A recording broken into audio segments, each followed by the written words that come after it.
My name is Wren, and I am 41 years old.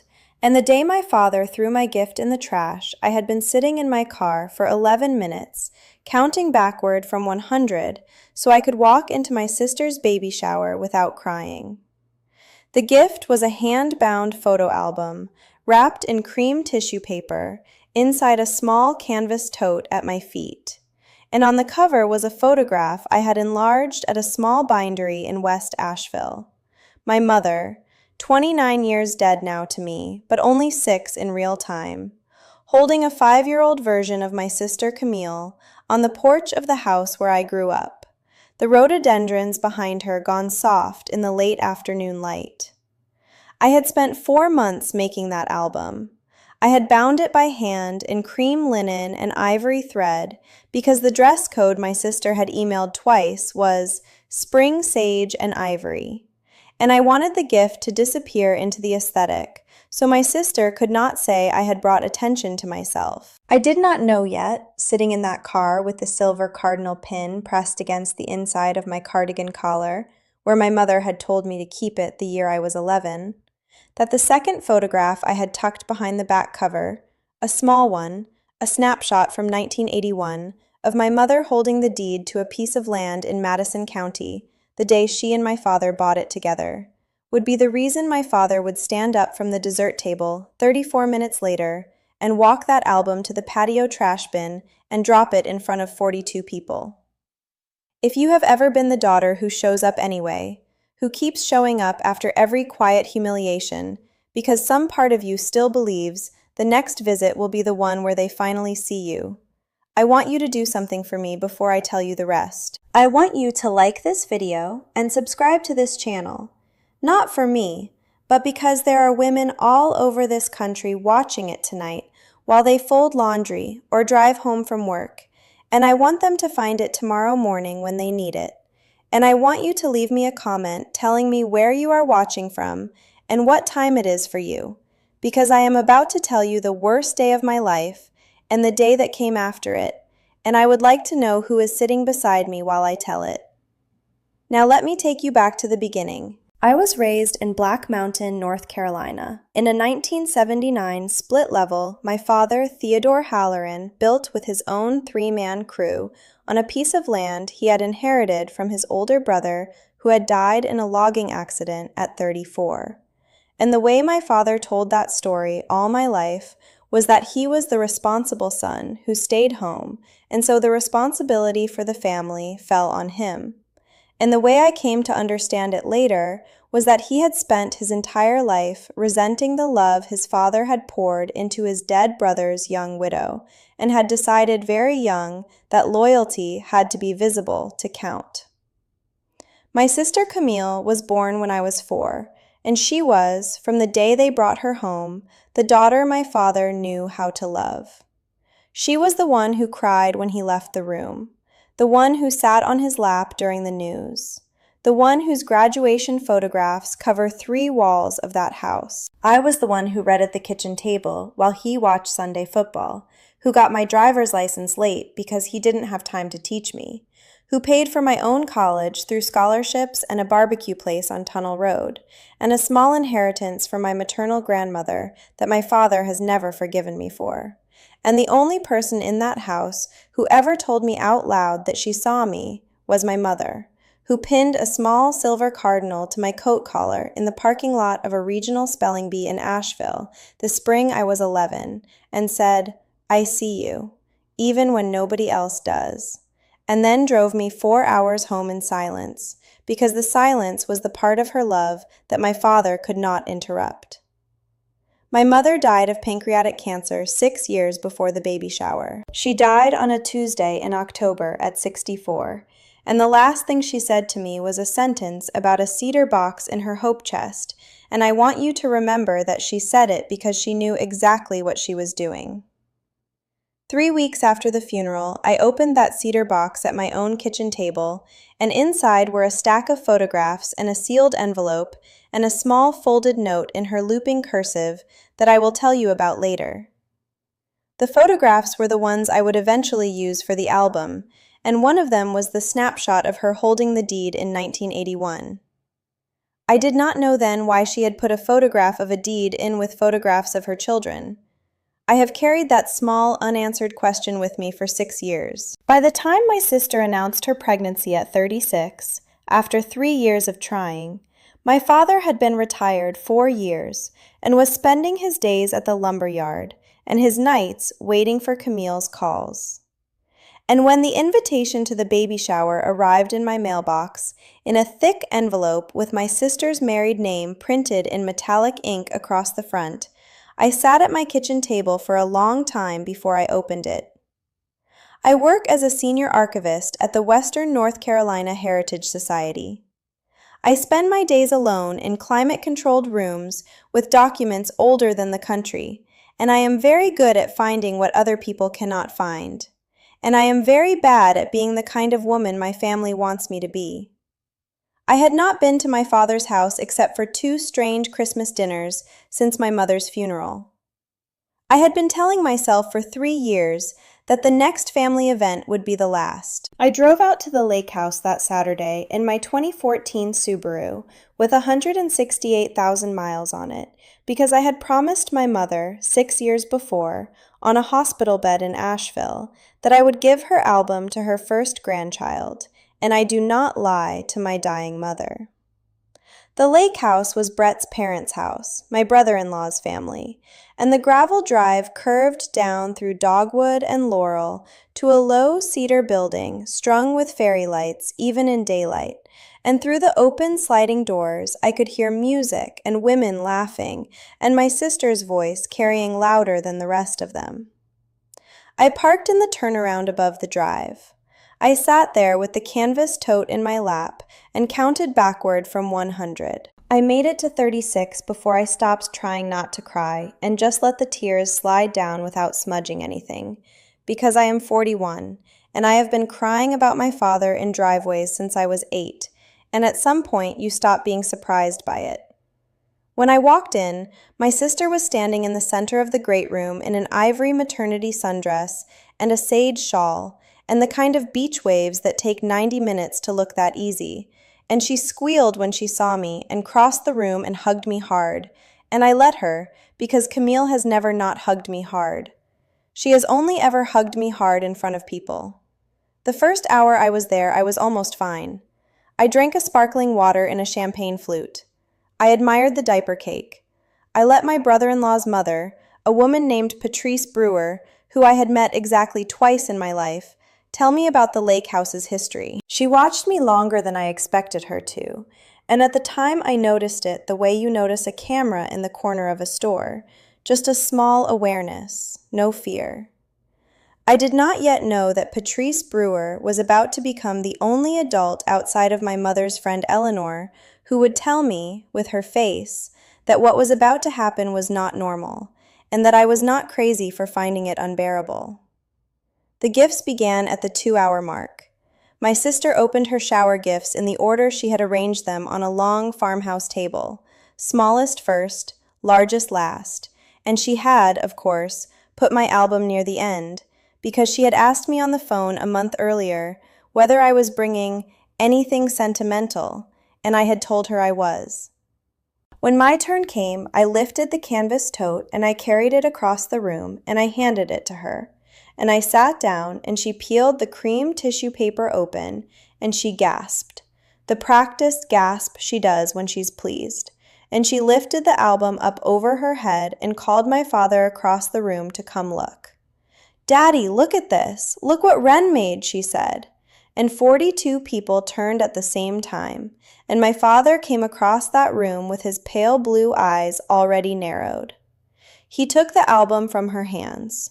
He held it for a moment in front of his chest, the way he used to hold a level when he was checking a wall, and his face went white, and the room read his white face as emotion, as sweetness, as a father moved by his daughter's craftsmanship.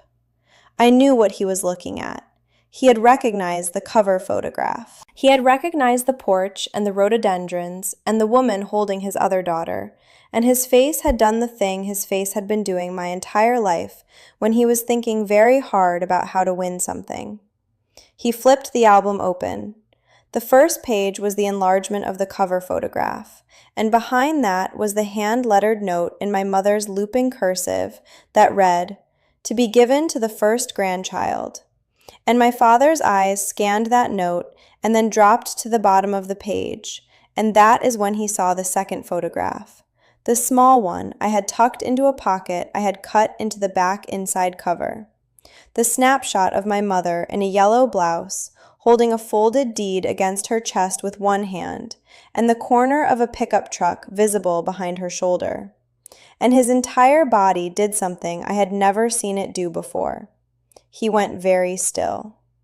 He closed the album. He turned, without speaking, and walked toward the open sliding door at the far end of the great room, and 42 women in spring sage watched him cross the floor with my mother's album in his hand, and he opened the patio door and stepped out and walked 5 steps to the trash bin under the eaves and dropped the entire album into it and dropped the lid and walked back. The room went silent. I have lived in that silence ever since. Camille was the one who broke it. She laughed, the small, wet laugh she does when she's about to decide something is fine, and said, "Daddy, it's fine. She meant well." And my father, who had not sat down yet, looked across the room at me and said, in the voice he used to use on his crew when somebody had cut a board crooked, "Your sister knows exactly what she meant." I want to tell you that I stood up and said something. I want to tell you that I made a speech. I did not. I sat in that chair with a paper napkin in my hand, and I felt every single person in the room look at me and look away. And the only person who did not look away was Patrice Brewer, my brother-in-law's mother, the woman I had met twice in my life, who was standing at the edge of the room near the kitchen, and who turned her head not toward me, but toward the trash bin on the patio, and then toward my father, and then back to my father, and stayed looking at him longer than was polite.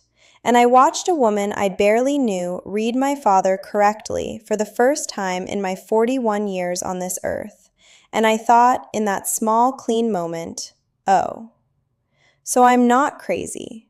So someone outside this house can see it too. I stood up. I walked across that room. I did not say goodbye to my sister. I did not look at my father. I went out the front door of that lake house and got into my Subaru and drove to the end of the gravel road and stopped, because my hands were shaking and I could not put them on the wheel. And then I did something that I had not planned to do and that I will be glad I did until the day I die. I turned the car around. I drove back up the gravel road. I parked at the side of the cedar building. I walked across the patio with my head up and my mother's silver cardinal pin pressed against the inside of my cardigan, and I lifted the lid of that trash bin, and I reached in past a paper plate of melted brie and a half-eaten croissant, and I lifted my mother's album out, and I tucked it under my arm, and I walked back to my car, and I drove home. And on the way out, by the corner of the cedar building, Patrice Brewer was standing alone with her arms crossed, and she nodded at me once, and I nodded at her back, and we did not say a single word, and that nod was the first and quietest yes I had been given by anyone in that family in a very long time. I drove home and laid the album flat on my kitchen table and went into the bathroom and threw up. I stood at the sink afterward looking at my own face in the mirror, and I thought about my mother's voice in that parking lot when I was 11, and I said out loud, "Okay, okay, okay." 3 days later, the smear campaign began. The first call came on Monday morning at 9:32 from a woman in my sister's wedding party I had not spoken to in 4 years, who said she had heard about the baby shower and wanted me to know that the family was very worried about me. The next call came from a cousin in Charlotte who told me my father had been beside himself since Saturday, and that I needed to consider whether I was well. The third call came on Wednesday from my own coworker's wife in the parking lot of the Harris Teeter on Tunnel Road, a woman named Donna who attends the same church as my father. Donna stopped me by the cart return with her hand on my forearm and told me, in the careful, low voice women use when they are choosing to be kind, that my father had called her husband on Sunday morning to ask for prayer for his daughter, who has not been well since her mother died. If you have ever had a parent reframe your reasonable response to their cruelty as a mental illness, you know what I mean when I say I felt my body fill up with something heavy and cold and very, very still. I drove home from that grocery store and I sat in my own driveway and I put my forehead on the steering wheel and I breathed for a long time. And then I went into my house and I cleaned the album. I work with damaged paper for a living. I know how to lift a smear of brie off cream linen with a soft brush and a microfiber cloth. I worked at my kitchen table under a clamp light for 2 hours, and at the very end, when I lifted the small deed photograph out of the back cover pocket to clean its corners, I felt something behind it. I turned the photograph over. There was a tiny, folded square of paper taped to the back. Paper I had not noticed when I assembled the album because the photograph had been in a glassine sleeve and the paper had been on the back of the sleeve, not the photograph itself. And inside the folded paper was a single sentence in my mother's looping cursive, written in pencil, which had not been there in 2018 when I first opened the cedar box, and which I am certain my mother had written some other time and slipped into that sleeve before she died. The sentence said, "L has the rest." L. I had not heard that name in a long time. I sat at my kitchen table for 36 minutes with that piece of paper between my fingers, and I tried to remember when my mother had last said the name L. And I remembered, finally, a Christmas Eve when I was 13, when the phone rang during dinner, and my mother stood up and walked into the kitchen and shut the door, and my father had said, "That's Margaret's lawyer friend," in a voice that meant we were not allowed to ask. Eleanor Vaktang.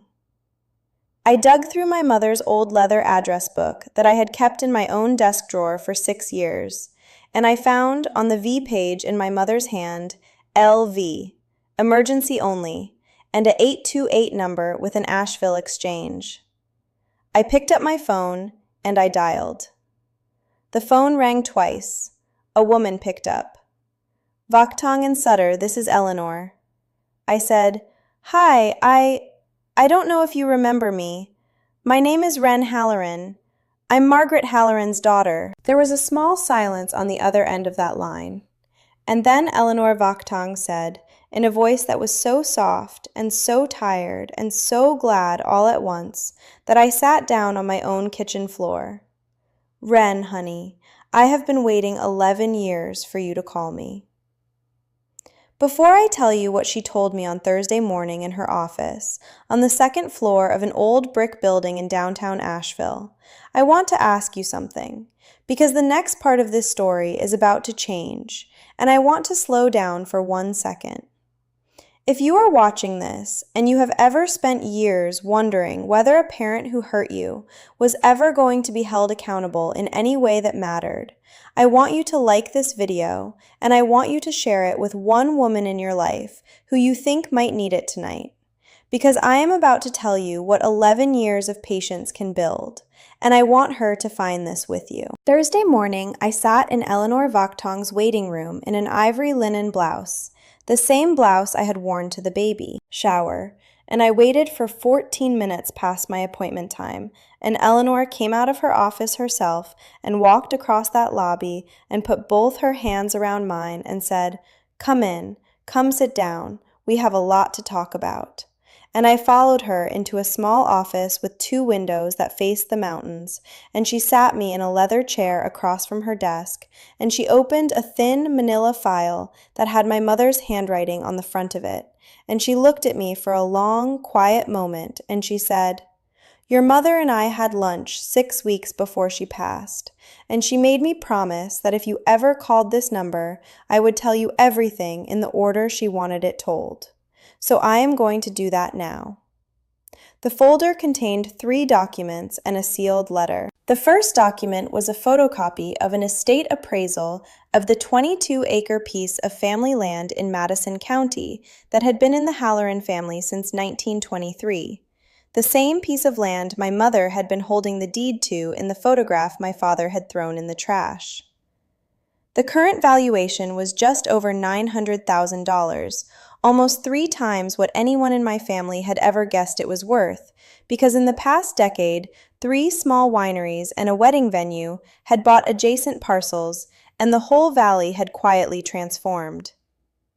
The second document was a brokerage account statement from a fund my mother had managed for my father for 31 years, with a balance of $641,000 and change. The third document was a will, dated August 14, 2015, signed by my father, Theodore Halloran, in blue ink, witnessed by my mother and by Eleanor's senior partner, that named me, Wren Halloran, the sole heir of the Madison County land and of the brokerage account, with my sister Camille named only as an heir to the Black Mountain house and the contents of the garage. I read it twice. I held the page in my hands, and I read every line, and I read it again. And I looked up at Eleanor, and I said, "Why did he sign this?" And Eleanor said, "Wren, your mother sat your father down at our conference table 11 years ago and told him she was going to make him sign a corrected will. He resisted. She told him that she had been documenting his financial favoritism toward Camille for 15 years, and that she would not let her death extend it, and that if he did not sign, she would file for separation. She had a folder on the table in front of her. He read what was in it for 40 minutes. Then he signed. I did not cry in that office. I cried later. The sealed letter was the last thing she handed me. "This is from your mother to you," Eleanor said. "I have not read it. She wanted you to read it alone." I held that envelope in both hands and felt something in my chest loosen for the first time in 6 years. "Eleanor," I said, "why didn't you call me?" Eleanor took her glasses off and folded them and set them on her desk and said, "Honey, your mother told me to wait until you came to me. She said you would. She said it might take you years and to leave you alone until then. She said the document is not the point. She said the point is that you finally come asking." I drove home with that envelope on the passenger seat. I made tea. I sat at my kitchen table where the cleaned album was still drying. I opened the envelope. The letter was 3 pages long in my mother's handwriting, and it began, "My dearest Wren," and it ended, "I see you, even when nobody else does, and what I am going to do next, in the days that followed, was decide quietly, by myself, what I was going to do with what my mother had handed me. And I want to tell you, because what I decided to do at my sister's gender reveal brunch the following Sunday was the smallest, most precise revenge of my life, and I would do it again tomorrow." The Sunday after I read my mother's letter, I drove to the gender reveal brunch at my sister's house in Asheville with a small ivory envelope in my purse and the photograph of my mother holding 5-year-old Camille on the porch in a folder on the passenger seat, framed in a thin gold frame I had picked up from the same bindery on Friday. And I parked in front of my sister's house at exactly 11:15 because I had decided I was going to be there for 1 hour and not a minute more. My sister hugged me at the door, harder than usual and more privately than usual, and whispered, "I'm so glad you came. I knew you would." And I let her, because I had decided in advance that I would not be performing forgiveness today, but I would be polite, and politeness costs less when you are no longer afraid. My father was at the brunch. He was wearing the same khakis. He nodded at me from across the dining room. He did not cross the room. I drank a sparkling water. I ate 2 strawberries. I waited for the moment that I had decided in advance would be the right one. The moment came at 12:08, when my sister stood up at the head of the long table with her hand on her belly and announced that she was having a girl, and the room cheered, and she sat down crying happily, and during the small lull while everyone clapped and refilled their glasses, I stood up from my seat, and I walked the length of the table, and I knelt beside my sister's chair, and I handed her the framed photograph of our mother holding her on the porch. "This is for you," I said, quietly, only to her. "Mom would have wanted you to have this one separately. I want you to have it separately." Camille looked at the photograph, and her face did the thing her face does. When she has been performing for so long, she has forgotten she's allowed to stop. And her eyes filled, and she said, "Wren," and I said, "It's okay. You don't have to say anything." And I stood up, and I walked back to my chair, and I sat down. From across the dining room, my father watched me. His hand around his coffee mug was tight enough that I could see the white of his knuckles. He did not move his face. I did not move mine. And I felt, for the first time in 33 years, that I was not the one who was going to flinch first. 3 weeks after the gender reveal brunch, my father had a cardiac event in his garage. Not a heart attack, not the climax of anything, just a small, inconvenient reminder from a 71-year-old body that the script he had been writing had a deadline he had not factored in. The hospital kept him overnight. He came home with a pill bottle and a follow-up appointment and a new piece of vocabulary that he started using on the phone, which was that he wanted to get things in order. And the family meeting at the Black Mountain House was scheduled for the following Sunday at 4 o'clock. And Camille called me on Friday night to ask me to please come. And I said yes, because I had already known, 3 days before her call, that I would. I called Eleanor on Saturday morning. I told her about the meeting. I asked her if she would come with me. There was a small pause on her end, and then she said, "Wren, I would have come whether you asked me or not. Your mother would have wanted me there." She told me to wear something I could sit very still in. She told me she would bring the file.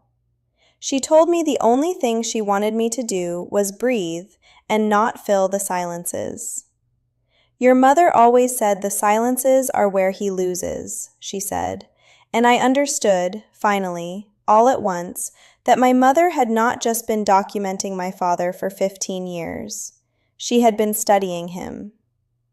The night before the meeting, I sat at my kitchen table with the framed cover photograph propped up in front of me, and the album cleaned and dried, and the silver cardinal pin on the placemat beside my hand, and I read my mother's letter for the 7th time. The letter is a private thing. I am not going to read it on the internet. What I will tell you is that the last paragraph instructed me, in the calmest sentences my mother had ever written, that when the moment came, I was not to make a speech. I was not to argue. I was to say only what was true, and let the documents do the rest. "You have his patience, Wren," my mother had written. "He just doesn't know it." I want to stop here for a second, because if you have been with me this far, this is the part of the story I have been most afraid to tell. And I want to ask you for one small thing. If you have ever sat at a kitchen table the night before a hard conversation with someone you grew up trying to be loved by, you know what that feels like. You know that the air in your kitchen feels a different temperature than it does any other night. If this video has been keeping you company tonight, I would love it if you'd like and subscribe quietly, the way you'd close a door behind you in a house where someone is sleeping. Just that. I'll keep going. Sunday, I drove out to the Black Mountain House in the same Subaru with 168,000 miles on it. I parked on the gravel pad next to my father's pickup truck. Eleanor's silver sedan was already there. I walked up the porch steps where my mother had been standing in 1981, holding a deed against her chest, and I knocked on my own father's door, because I had decided, in advance, that I was going to act like a guest in that house from now on. Camille opened the door. She looked at me without performance for the first time in our adult lives and said hi and stepped aside, and I walked in. The living room was the living room I grew up in. The same green couch, the same brick fireplace. My father was in his recliner by the window. Eleanor was sitting at the far end of the couch with her leather portfolio on her lap and her eyes on my father. Brett was nowhere in the house, which I appreciated. I sat down on the couch beside Eleanor. Camille sat in the chair beside the fireplace. My father did not stand. He looked at Eleanor and he said, "I don't know what she's doing here." And Eleanor said, "Theodore, I am here as your wife's attorney. I am here in the capacity Margaret asked me to be in. I'm not here to argue. I'm here because today is the day." My father looked at me. "What did you do?" he said. I did not answer. My mother had told me not to fill the silences, and I did not. Camille said, "Daddy, just listen." And my father said, "No, I am going to tell you what I have decided about this house." And he sat forward in his recliner, and he laid out, in a voice he had clearly rehearsed, what he called his intentions. The Madison County land, he said, would go to Camille's child as a college fund. The brokerage account would be split, 60-40, in Camille's favor, to reflect who has been here. The Black Mountain house would go to Camille. He looked at me at the end of it, and he said, "And Wren, you have your house, and you have what your grandmother left you, and that's been enough for you your whole life. So that's how this is going to be." I did not move. Eleanor opened her leather portfolio in her lap. She lifted out a single document with a blue ink signature at the bottom that I could see across the room was my father's, and she set it gently on the coffee table between him and us. "Theodore," she said, in the voice she would use with any client, "you signed this on August 14th, 2015, in my conference room. The Madison County land and the brokerage account are designated to Wren and have been for almost 11 years. Margaret asked me to make sure of it. The Black Mountain house and the contents of the garage are designated to Camille, as you intended. None of what you just described is something you have the legal authority to change unilaterally. I'm sorry. I'm here today because Margaret asked me to be here when this conversation happened, and because she was certain you would try to have it." The room held very still. My father looked at the document. He looked at the signature. He did not pick it up. Camille looked from the document to my father to me, and the look on her face was not the practiced face she had been wearing my whole life. It was a face I had never seen on her, and what was on it was not anger. It was the face of a woman who had just realized, all at once, that the love she had built her identity on had a structure under it that she had never inspected. I reached into my purse. I took out the small deed photograph that I had taken to the bindery on Friday, where I had asked them to slip it into a slim, cream-colored mat. I leaned forward and I slid the matted photograph across the coffee table toward my father, photo side up, so that he was looking at his late wife in a yellow blouse, holding the deed against her chest in 1981, with the corner of his old pickup truck visible behind her shoulder. "Mom put this in the album, Dad," I said quietly. "I want you to know that. She put it in the album because she wanted me to know which day she made up her mind." He looked at the photograph. His face went through several things at once that I had never seen it do. And at the end of those things, the thing his face landed on was not anger or shame, but something older and quieter than either of them. And for one full second, I saw my actual father, instead of the version of him he had been performing my whole life. And I noted, in some place in myself I had not known I had, exactly what that cost me to see, because I knew I would not see it again. He did not say anything. Camille started to cry. Not the practiced cry, the other kind, the kind that has no audience. She put her face in her hands. I stood up. I picked up my purse. I looked at my father. "I'm not punishing anyone, Dad," I said. "I'm just not pretending anymore." And I walked out of that house. The drive home, I did not turn the radio on.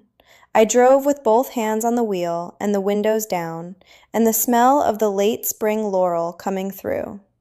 And when I got home, I sat in my car in my own driveway for a long time. And I did not cry, but I did sit very still, the way you sit still after a hard thing has finished happening. The next morning, my phone rang at 7:14. It was Camille. I did not answer. There was a voicemail. I waited 2 days to listen to it, and when I did, my sister's voice on the recording said only, "I'm sorry, I don't expect you to call me back. I just wanted to say it once, properly." I sat on the edge of my bed and I listened to it 3 times, and on the 3rd time, I noticed that her voice in that voicemail did not sound like the voice she had been using my whole life. It sounded like a younger voice, a voice closer to the actual person underneath. I did not call her back that day. I called her back 2 weeks later. We talked for 48 minutes. We did not solve anything.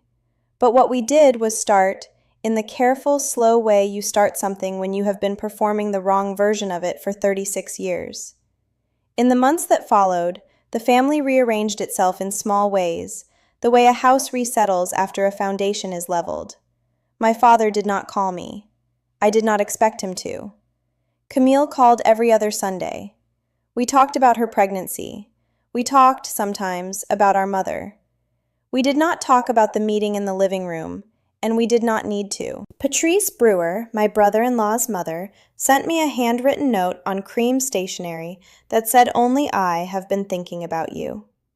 I am here if you ever need anything. P. I framed the note. I keep it in my hallway. A neighbor on the Madison County land, a woman whose family had owned the adjoining property for 4 generations, called me one afternoon about a handshake easement that had existed since 1962 and that she wanted to formalize before her own father passed, and I drove out to Madison County one Saturday and walked the boundary with her, and I read every line of the original deed, and I handled the easement in an afternoon, the way I would handle any deed in any collection, and the woman, whose name was Hattie, hugged me at the gate and said, "Your mama would be proud of how you read that paper." And I drove home through the Laurel, and I cried for 10 minutes in a turnout off Highway 25, and then I drove the rest of the way home. I did not sell the land. I did not develop the land. I did not do anything with the land except own it the way my mother had owned it, which was quietly and with respect for the people who had lived next to it for 100 years. The brokerage account I left mostly invested. I took a small portion of it and I paid off the small mortgage I had been carrying on my house, and I gave a portion to the Heritage Society as a named acquisition fund for women's family papers from the Southern Appalachians, in my mother's name, and the day they put up the small brass plaque on the 3rd floor of the building was the day I finally understood what my mother had been doing for 15 years at her kitchen table, with the calculator and the legal pad and the closed door, which was building me a life she could not stay to see me live. I want to leave you with one thing before I go. I am sitting at my kitchen table tonight as I record this. I have a cup of tea in front of me. The framed cover photograph of my mother holding 5-year-old Camille on the porch is hanging in the hallway on my left. I am wearing the silver cardinal pin on the inside of my sweater collar, where my mother told me to keep it the year I was 11. Outside my kitchen window, on the dogwood by the back fence, there is a male cardinal sitting very still in the last good light of the day, the kind of red that is so red it looks painted on. If you have been the daughter who showed up anyway, the daughter who carried the thing your mother left you for years before anyone asked you to open it, the daughter who sat in the parking lot counting backward from 100 so you could walk into a room that had decided, before you arrived, that you would be the wrong one. I want to tell you something, in the same voice my mother used in that parking lot when I was 11. I see you, even when nobody else does. If this story stayed with you tonight, I would love it if you would like this video and subscribe to this channel, and share it with one woman in your life who needs to hear it tonight. And tell me in the comments who in your life has seen you the way my mother saw me, even when nobody else did, and what they used to say to let you know. I read every comment. I do. Thank you for sitting beside me tonight. Take care of yourselves out there.